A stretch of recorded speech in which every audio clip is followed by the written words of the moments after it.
Okay.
not sure if the problem's on my side or yours, but okay.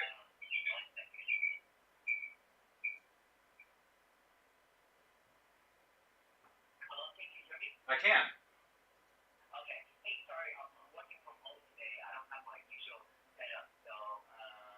That's okay. We're all trying to make it work, huh?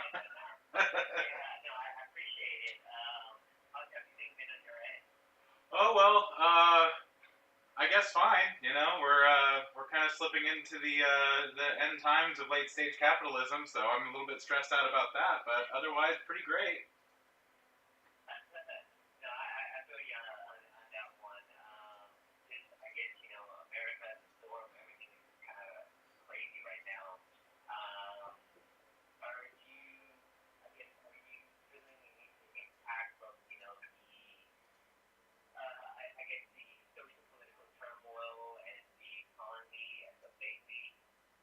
Oh yeah, I mean, you can't do anything without being drug into it. You know what I mean? It's like it's everywhere. People are being murdered in the streets, and the government's lying about it, and housing is becoming completely unaffordable, and groceries are going up every single week, and they're all just saying that everything is great. So yeah, it feels like feels pretty bad in general. You know, with my personal life, everything is great.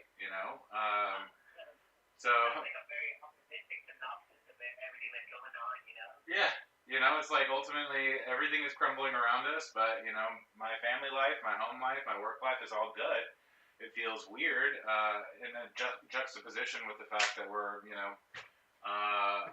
sinking into fascism. But what can I do about it other than just worry?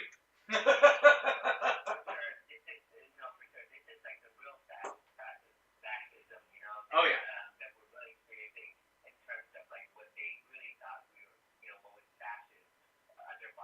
Yep.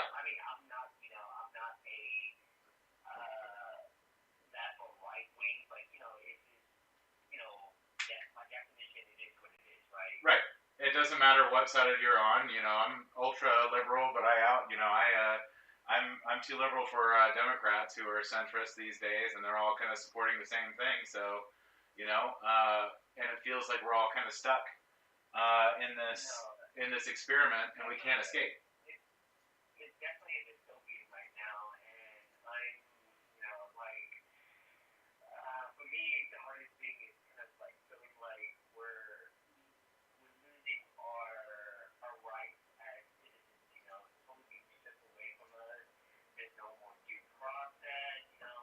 Yep.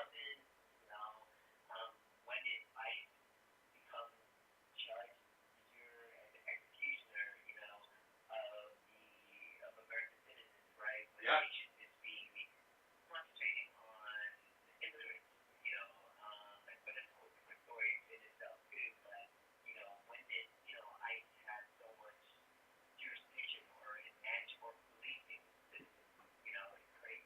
Yeah, well, and I mean, we all kind of knew this was going to happen if Trump got reelected, but people still did it anyway. So, that's the kind of thing I'm wrestling with.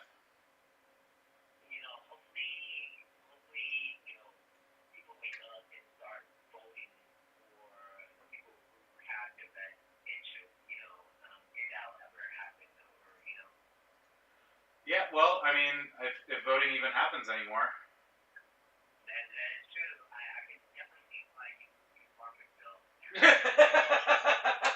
Yep. Yep, we got out of because DFW Airport is a pretty prime target, and I'm pretty sure that everything is going to get worse before it gets better. So meanwhile, we're just like uh, tucking under the blankets and hoping for the best. Right. Yeah. Oh yeah, the schools have been closed Monday, Tuesday, they're closed again tomorrow. So we're just it feels like COVID era, trying to get work done with the kids around and yelling and screaming at each other. You know how it goes. But man, the extra family time is just so great.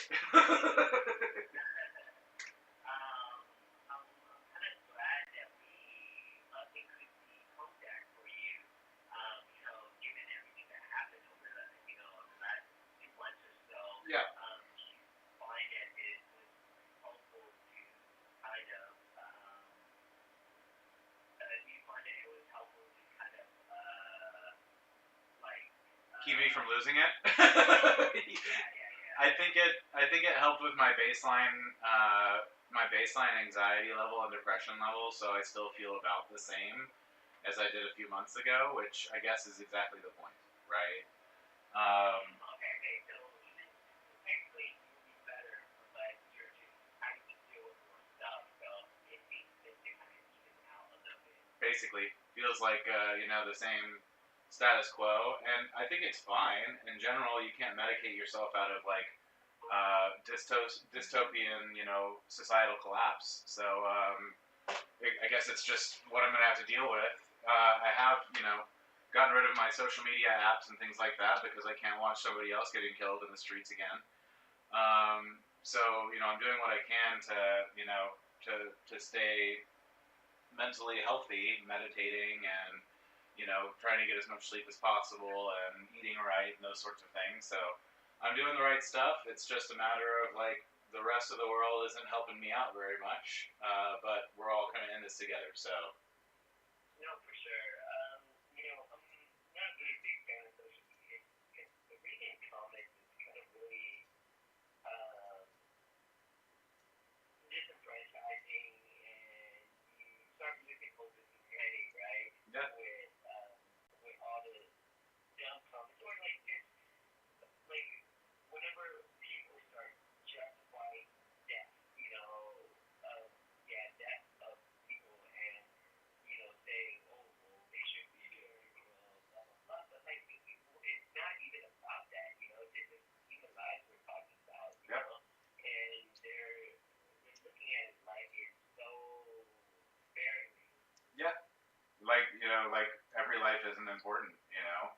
Like Right. deporting 5-year-old kids is perfectly fine.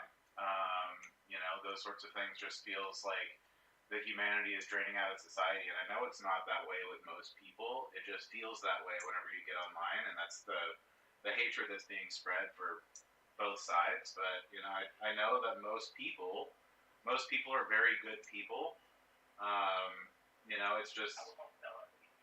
I think yeah, like at the very least they want to take care of their family and take care of themselves and probably want to make sure that they've got, grass and trees and things, at the very fundamental level.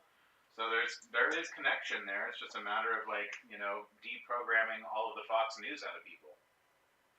Right, and I think people just start adding too much politics to that humanity aspect, and it's just kind of I don't know, like um,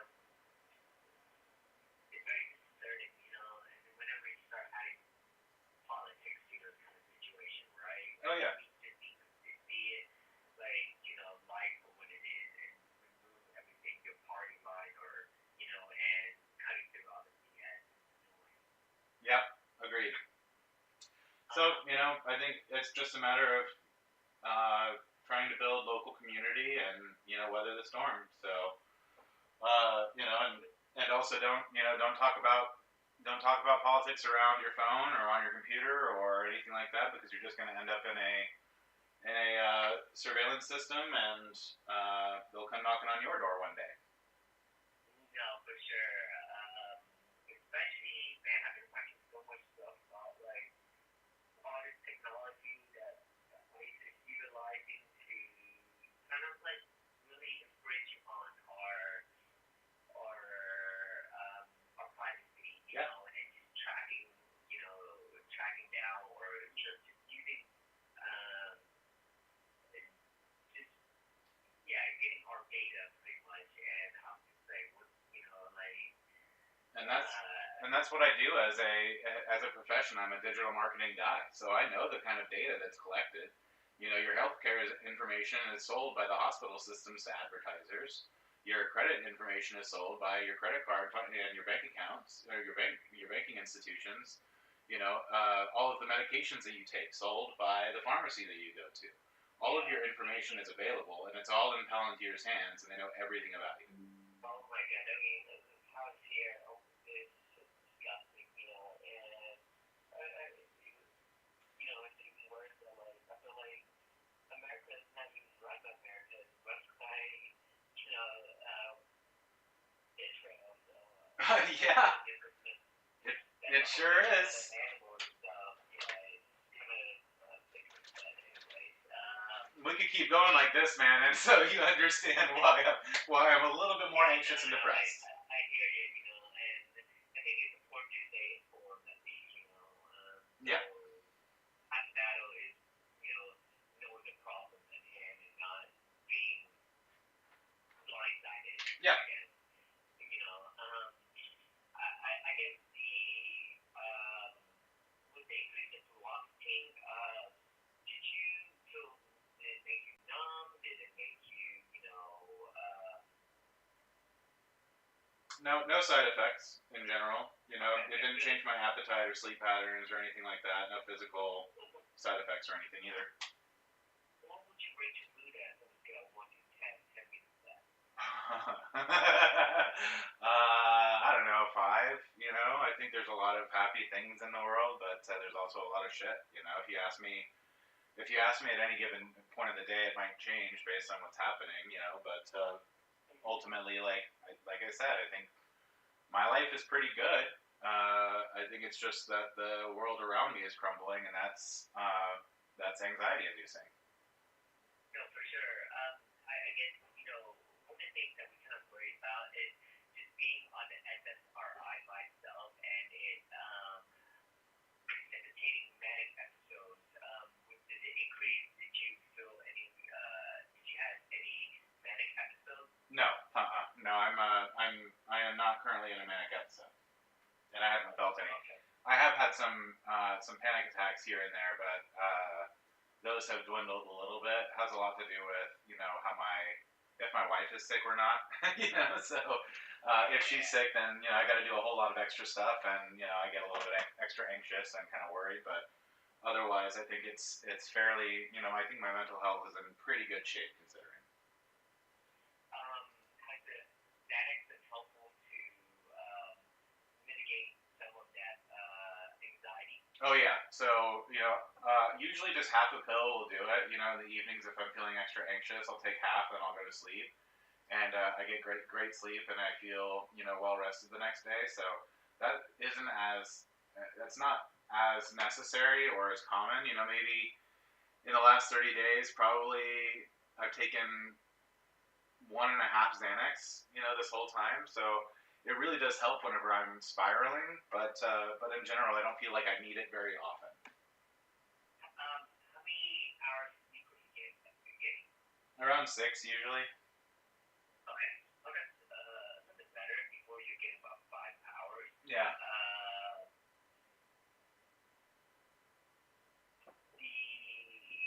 I guess with the increase in Prozac, do you feel like you're getting less panic attacks? Or do you feel like you have a higher threshold for the anxiety and the stress? Yeah, I think yes, I would if it wasn't for everything else just getting worse. But realistically, I think it's the right prescription for me right now, because I feel kind of like I did 4 or 5 months ago, which was generally pretty okay considering the circumstances. But generally less things to be anxious about in my personal life and my work life. So I think I'm in a much better place than I was, personally in the last couple of months. Okay. Do you need a refill on the Xanax? I've been on the Xanax since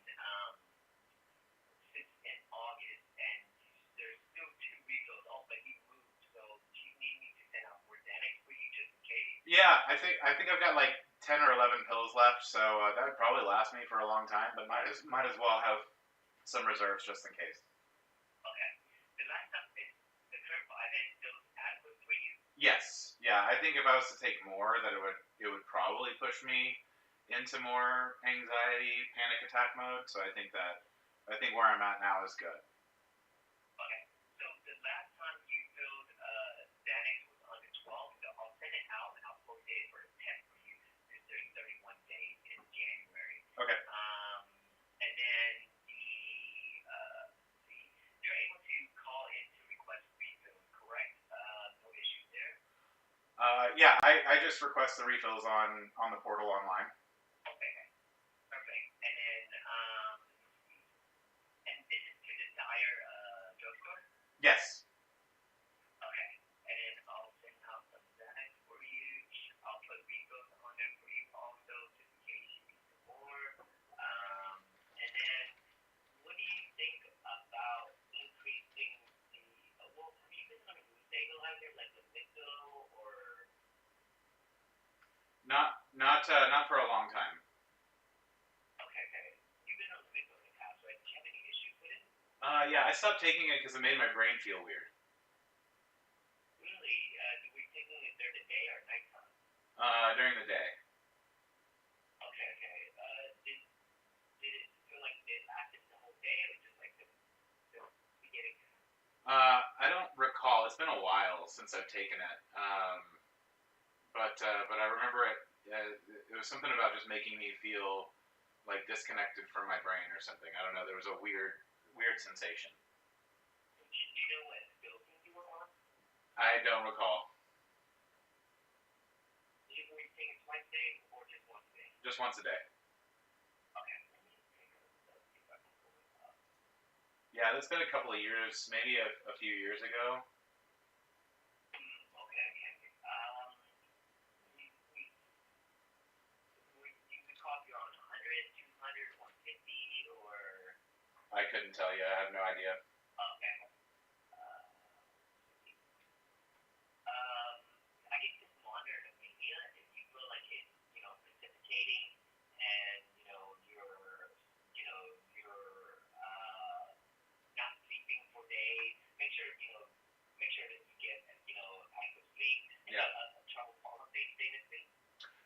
Well, only because I've got 4 cats and 2 kids. But in general, I'm able to fall asleep pretty quickly, and I usually sleep pretty well if it's not for being disrupted by kids or cats. Okay, okay, okay. Let me see. What do you think about if, say, I know, we're dealing with a lot of situational stuff right now in terms of your anxiety, you know, based on a certain circumstances, right? And what do you think about, what do you think about, like, if we increase the Prozac to 40 milligrams, and I'll just send out the 20. I'll put, one, 1.5 to 2 on there. You increase it to 2 to make it 40, and then whenever you feel like things are settling down in terms of, our social political turmoil and, things better, back down to 1.5 tablets. Sure. Yeah, that works. See if it, it's kind of offset more crap that we're experiencing. Yeah. And hopefully things get better soon. If not, then I'll just be taking an increased dose for a long time. Yeah, hopefully, there's no, there won't be more crap additionally, so we don't have to continually increase it, just to kind of offset or, keep you at that baseline level. Right. Yeah, that sounds great. Let me see. They actually don't have a 1.5 to 2 tablet on instruction, but so it's only 1 to 2. So, but just at least keep it at 1.5 for your baseline. Okay. And go up to 2 from now. Okay, sounds good. I'll send out a 90-day supply of that for you. Xanax. If you have extra Prozac, just start building up on it. And then you do watch out for precipitation of mania with it. Let's see.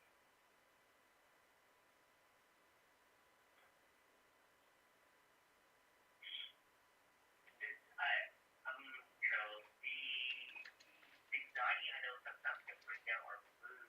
Do you feel like, it's causing depression or anything like that? Not really. I think I'm pretty acclimated to it. It's the anxiety that gets pretty overwhelming. The depression doesn't usually get overwhelming at all. I don't generally feel depressed. Okay, and you're kind of able to kind of compartmentalize that a little bit, without impacting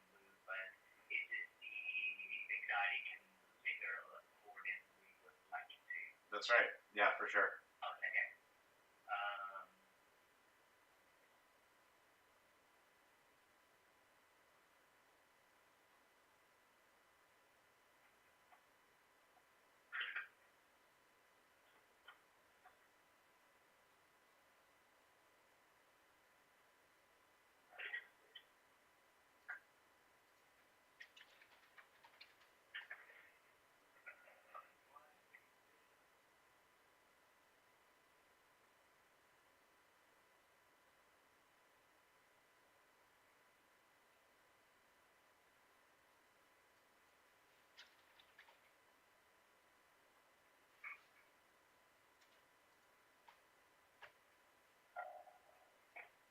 Let me set you up for follow-up. Okay. Would 2 months be okay for you? Yeah, Or? that works.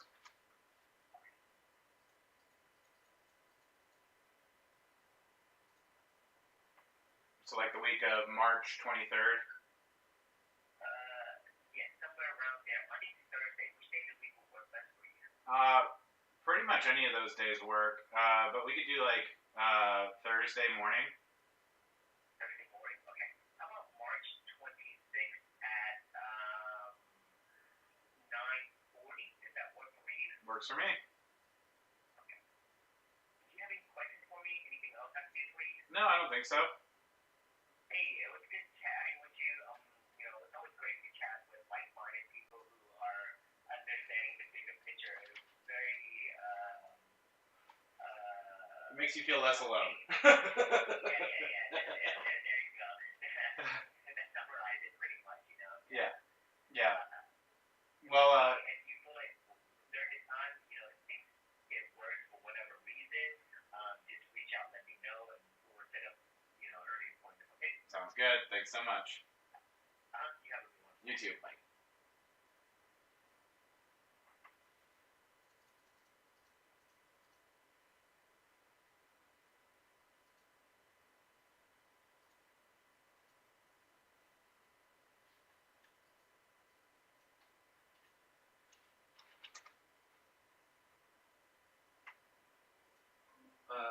One of the things we talked about and we're working on was disconnecting and reconnecting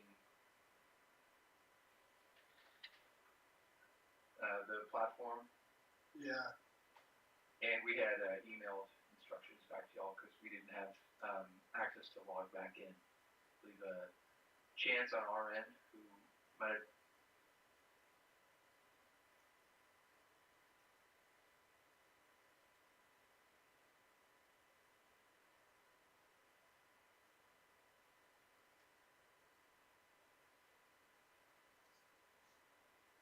Hello. Good. How's it going?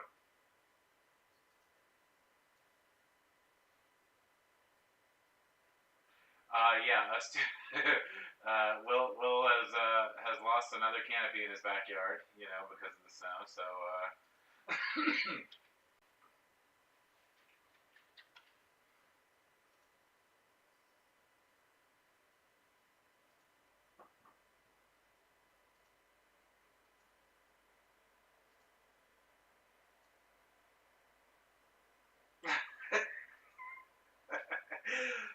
Paul, how's lead volume coming through the last couple of weeks?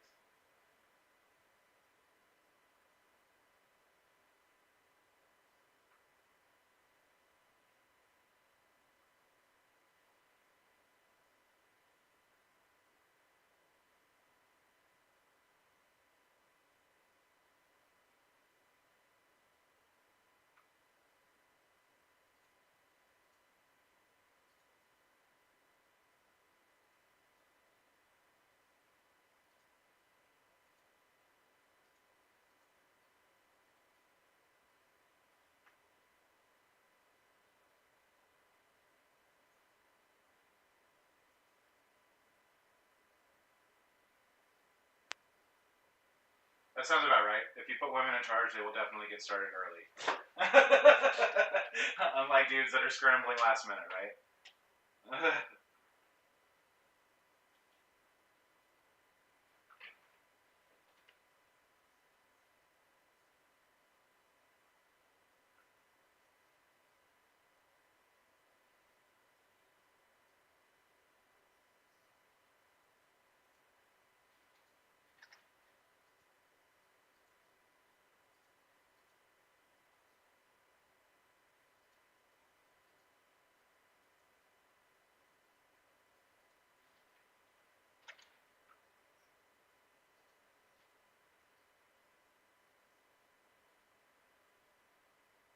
Yeah, some of the things that we're seeing it is actually the click through rate of women's softball or women's wrestling is actually quite a bit higher, and quite a bit of like you were saying, baseball leads that have come through and softball leads that have come through uh, in the last couple of weeks or so. So it seems like we're moving in the right direction for some of that lead volume. I think ultimately for us now, it's a matter of looking at the keywords that are converting the best and making sure that the leads that are coming through that you guys are getting are qualified and turning into revenue. And then the idea is we can, crank up spends if we need to get more of those leads coming through as long as they're still producing, right? And I think for us, what we want to be able to do is make sure that we are investing the budget into the campaigns that are going to drive the best, not just best qualified leads, but also the highest revenue leads. Because in general, what we want to be able to do is have the revenue pay for the marketing expenses, and then ultimately, once we feel comfortable with the margins that we're making and with the ROI, then we can say, okay, does this make sense to scale up and add a little bit more budget, because we know that we're spending X amount of dollars to get X amount of leads coming through, and if those are turning into qualified leads on your side and revenue, then it's starting to make more sense, right? But this month specifically, seeing looks like 8 leads coming through. Very specifically, the HubSpot form submits for wrestling, 4 for softball, 7 for baseball, and then we've also got 6 coming through brand, which we don't really count, right? Because it's brand. And that's a very small expense anyway. So it does feel like we're getting kind of a lot of leads from a lot of different places instead of it just being all wrestling before, and that's nice, right? So diversifying is driving more additional revenue. How does baseball and softball work for margins, like compared to wrestling? Are they similar margins, or do you make better margins in wrestling?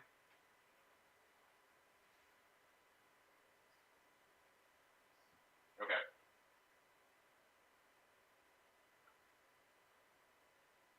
okay,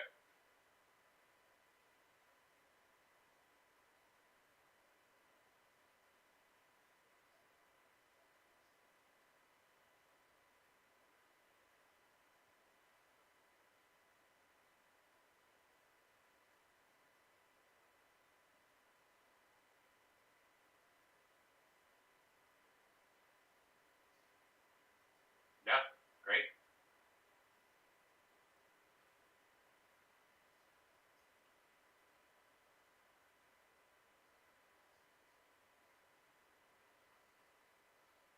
Oh, amazing.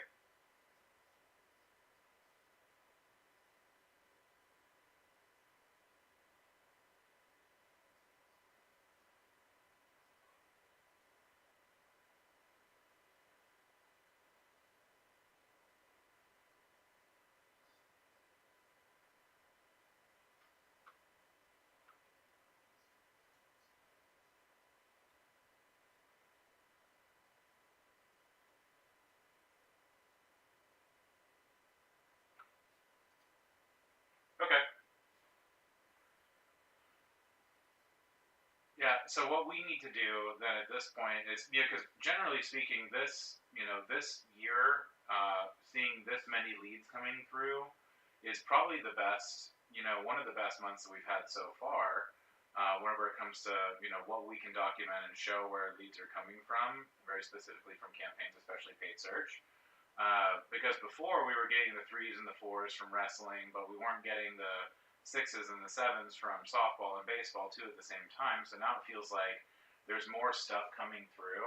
So our job is to go through and look at all of the ads that are working now that we're starting to get better data coming through on lead volume and quality, and say what is working here and how do we ramp that up while cutting back expenses on anything that's not driving revenue.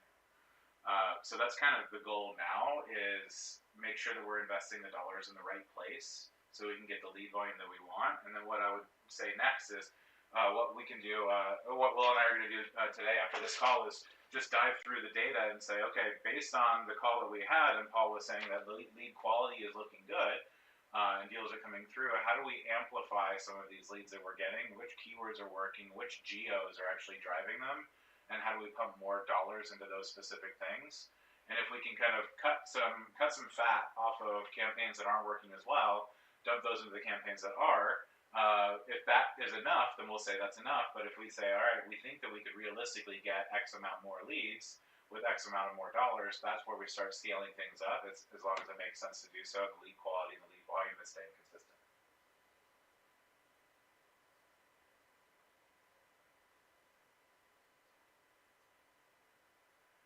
Well, that's a good question. I think that's one thing that we'd want to pay attention to right now and say, what are we spending and what is the cost per lead on those specific campaigns that are working the best?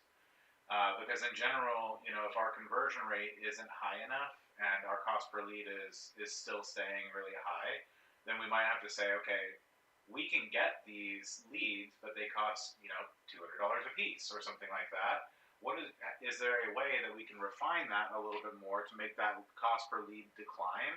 But now that we have enough conversion data in enough different campaigns, we can start pushing and pulling budget to the campaigns that are driving the lowest cost per lead, and that way it'll probably change, right, as different seasons are starting and stopping. We'll just have to talk and say, okay, how are we feeling about wrestling leads that we're getting right now? Not as good as they were last month. Okay, let's reduce the budget and pump that into baseball and softball. So those sorts of things is what we start talking about. Where do we shift our budget based on where the highest likelihood of conversions are going to happen? There's going to be outliers like you were talking about with women's softball starting very early. Still good stuff to have, but it doesn't really turn into revenue for a while. And that makes it harder to spend for if we're just stacking up leads that may or may not turn into actual deals in 3 months. You know what I mean? So that's a challenging one, but as long as the cost per lead is super low, then that's okay, because we know that some of those are going to turn into sales, but we also just need to figure out how many of them actually do, and is that still going to be a relevant and valuable cost per acquisition based on our actual close rate whenever those things finally flush out.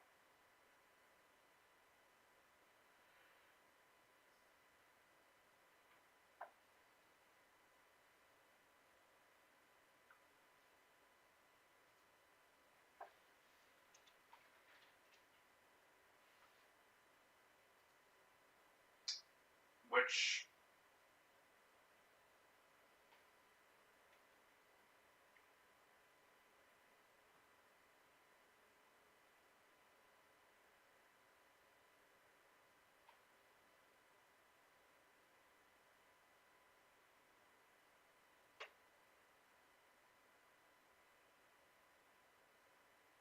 okay. Well, we've had a lot of time to optimize wrestling over the last 18 months or so. So I think in general with continuing to optimize, now that we know that we're getting the lead volume and quality that seems to be working pretty well, we can continue to optimize and get more and more better qualified leads coming through at a lower cost. Hopefully we can get all of those into the same range at like $75 per. Is that if it's at $75 per? How does that feel with ROI?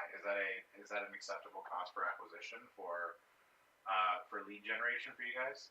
I know that you've got a good internal close rate, so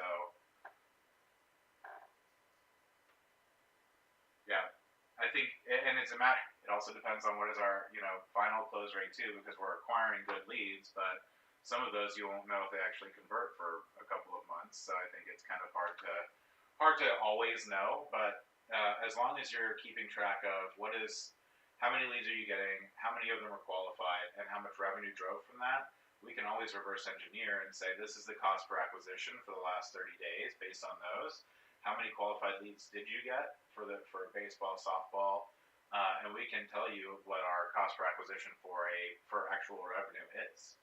So that way we can start saying, okay, this is a cost per acquisition that does make financial sense, and we're making enough revenue or profit from these things that we could say, all right, well, can we double that spend and keep that same cost per acquisition and that same profit margin? And if that's the case, we can keep going in that direction. There's always going to be deprecating returns because the more you spend, the more Google thinks you have, so they increase your cost per click quite a bit.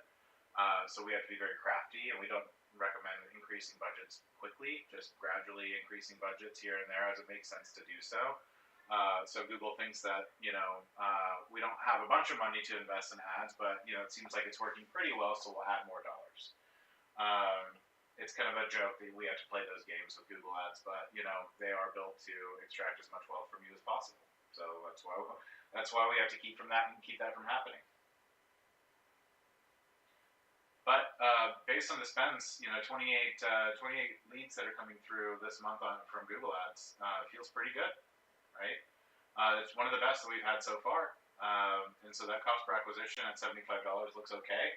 Our goal is now at this point for Will and I to walk through each of the campaigns and say, is there a way that we can boost these numbers and also decrease our cost per acquisition at the same time? Now that we have the data coming through, and that's our job, right? We did it with wrestling, and we're going to do it with baseball and softball too.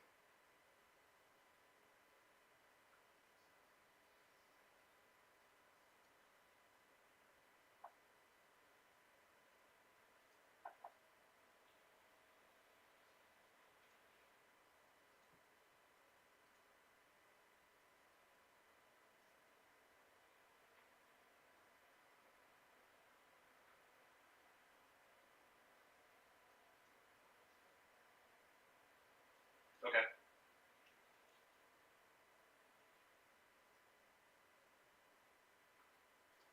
That's good revenue. So if we can get a bunch of those, for us, $125 cost per acquisition, then that starts to feel okay, maybe. But realistically, the goal is always going to be, can we get it down to $25, right? Because that's where the real money starts to happen. And yeah, ultimately, it's just a matter of going through the data and continuing to optimize to see what we can get. Is there any indication, do you think, at this point of any specific states or regions that would be better for activations for baseball and softball now versus others?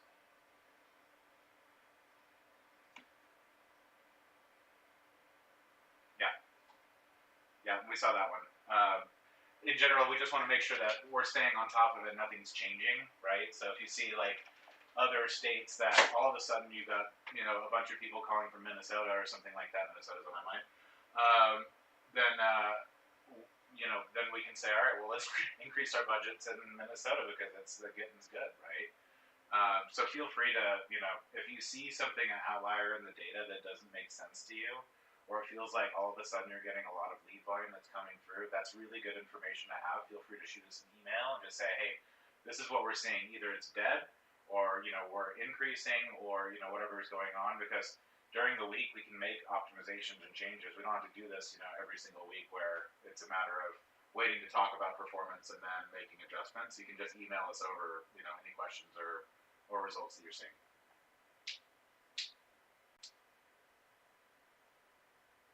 Okay.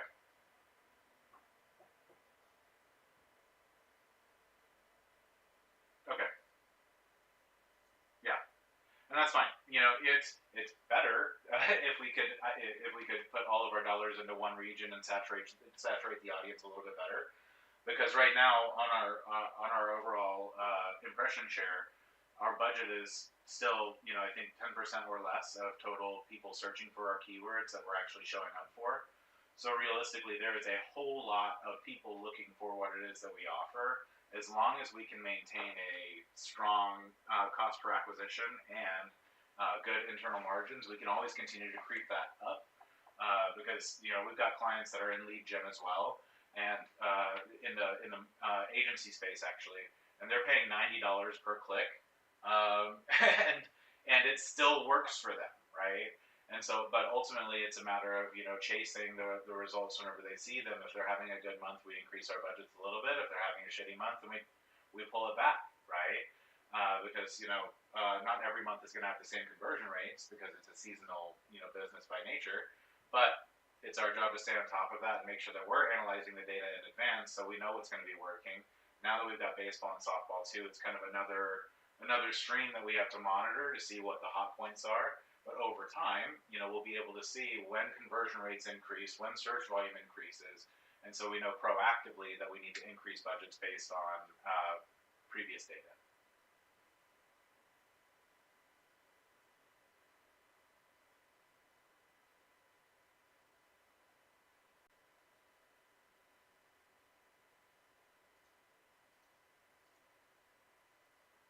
Yep. You want? I can make sure that you've got access to it, Cliff.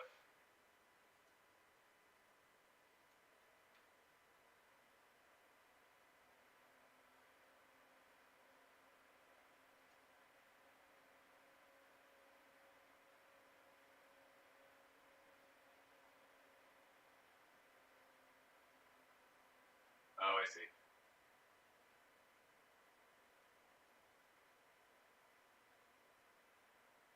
Oh, it doesn't have the number or anything?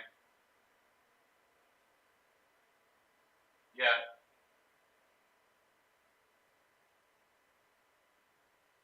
Yeah. Is it 949? Starts with 949, ends with 6135?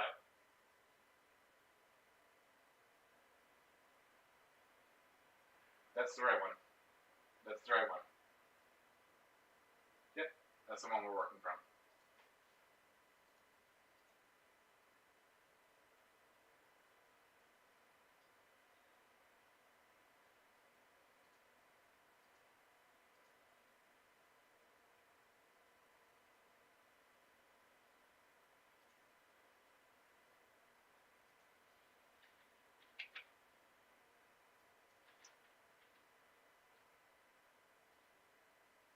What was the first 4 digits? Or the first 3 digits?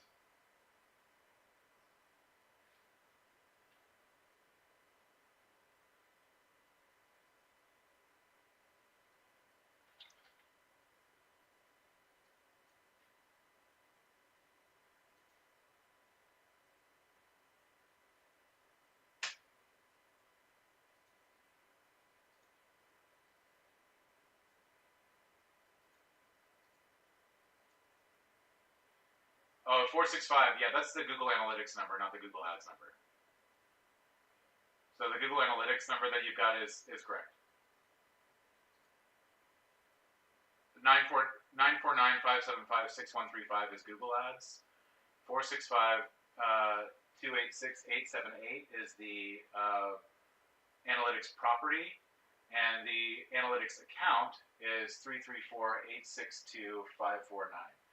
I don't know why they give us so many different numbers. It feels like they could just have one number for everything, but yeah, there are 3 different numbers that we're looking at there.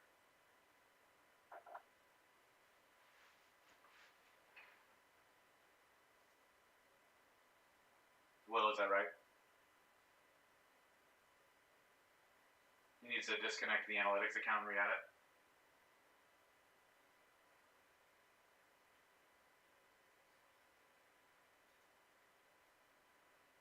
Yeah.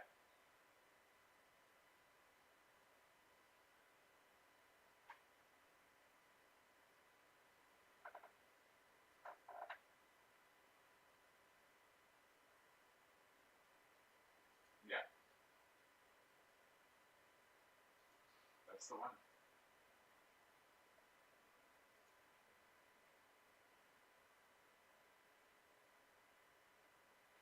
So we need to reconnect. Yeah, we need to reconnect Google Ads, not Google Analytics. Google Analytics is fine.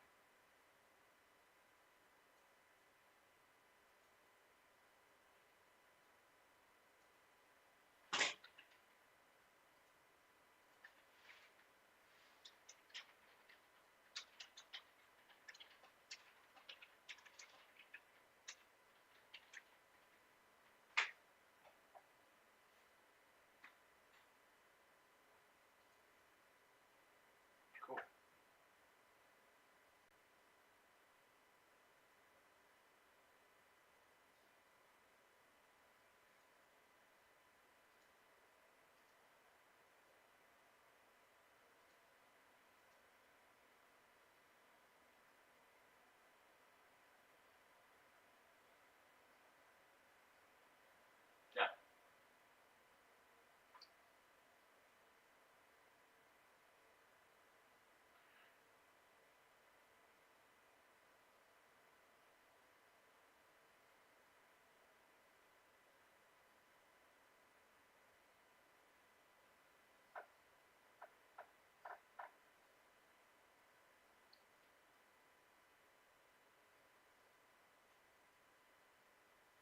Yeah, there's a ton of search volume because we've already exhausted the budget for the day. Um, we've already run out of budget for today. Um, and so, realistically, our goal is to say, how do we make sure that our budget is extending longer into the day? So we get more impression share and impression volume because our click through rate is super high. So it's a matter of just making sure we're showing up more often to get more leads coming through. So our goal will just be where can we put extra dollars to get extra lead volume if it makes sense to do so at the best cost per conversion right now. And that's what we need to check on after this call, and we'll send you over some recommendations. Yeah, but in general, it seems like we've got some pretty decent lead volume coming through at a reasonable price. Like wrestling, we've got it $45 a piece, right? And so that's one that we could realistically continue to scale. Right, yeah, both wrestling campaigns are at $45, right? But while we're optimizing softball and baseball, we want to keep making sure that we spend budget there so we can get better and better results. But if we want to maximize wrestling team keywords, it seems like the cost per acquisition is the best right there. So that's probably the place that we would do it. But we'll send you over some numbers and make some recs. Yeah, yeah. This is a place that we can be where now we can start focusing on growth instead of like trying to figure out what's the next thing that's going to drive results because we can see it in the campaigns. Our click through rate is high, our conversion rate is high. It's a matter of getting cost per click down and kind of isolating keywords that are a bummer that don't work very well. So we'll keep on it.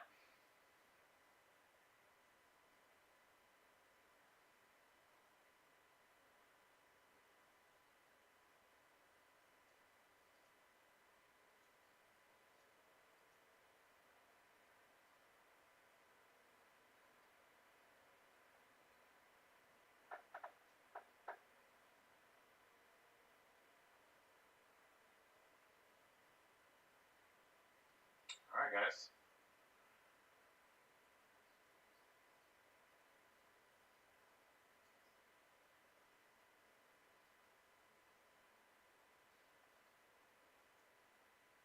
Okay,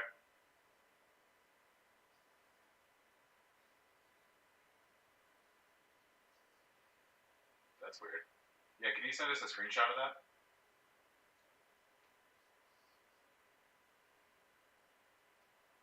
It might be that HubSpot wants us to put in specific UTM's for creative as well, which we don't normally do. But we can add a UTM for creative. That way, it will populate that field. If that is the problem.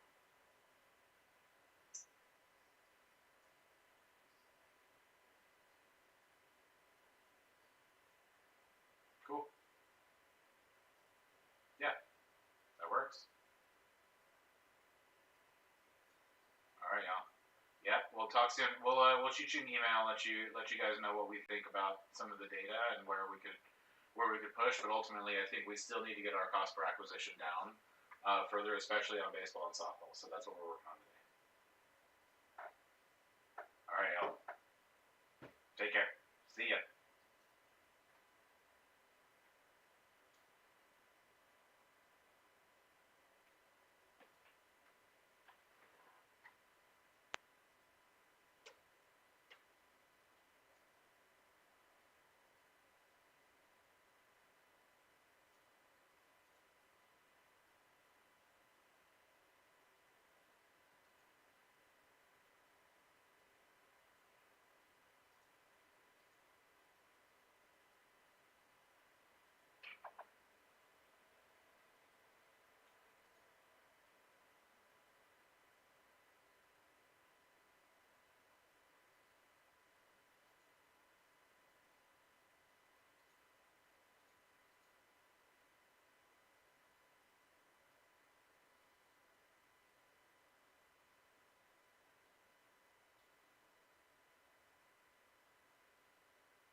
You walk in here where I'm working just to fart, open the door.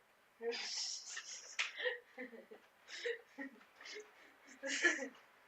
actually came in here because I was gonna play my game. And fart. Yep. Wish I had a jar though.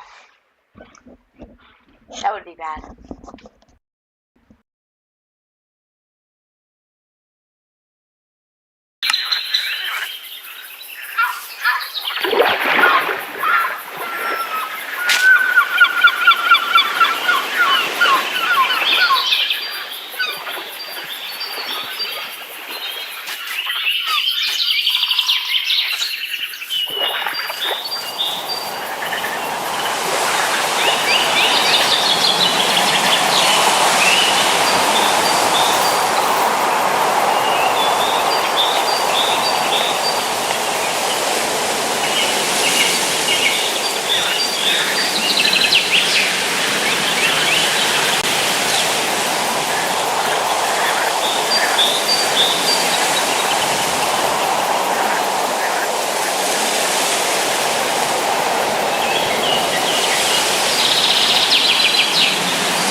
No.